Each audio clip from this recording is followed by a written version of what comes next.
औ ल हेर्नु है हेर्दा नझुक्किनु होला यहाँ हाम्रो श्रीमान दाई हुनुहुन्छ उहाँ चाहिँ माथिको दारी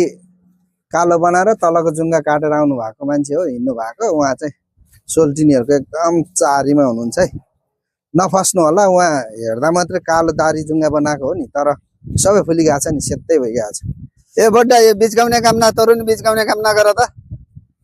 बड्डा सड्डा भनेर एकदम बिल्कुल यो सबैको मन बिग्रिने गरी यो कुरा भिडियो नबनाउनु त ल हेर्नु त अब बिचकाउँछ भनेर पनि रिस्क गर्नु भयो तर होइन नि नपत्याउनलाई कपाल हेर्नु पहिला खुलित्त खुलिगएको छ 66 वर्ष पुगेको मान्छे हो म त 61 म भन्दा 5 वर्ष अगाडिको मान्छे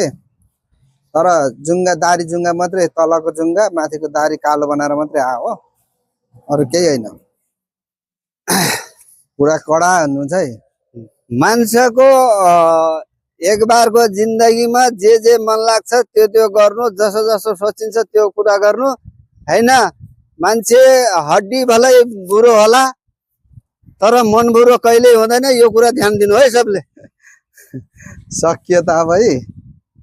ल हेर्नु ल हामी चाहिँ आज यो पिकनिक स्टोर आछौं यो चाहिँ पिकनिक स्टोर हो साथीहरु यो चौरीमा चाहिँ पिकनिक खाने ठाउँ हो यता हाम्रो उहाँ चाहिँ सोल्टिनी भेट्न आउनु भएको अरे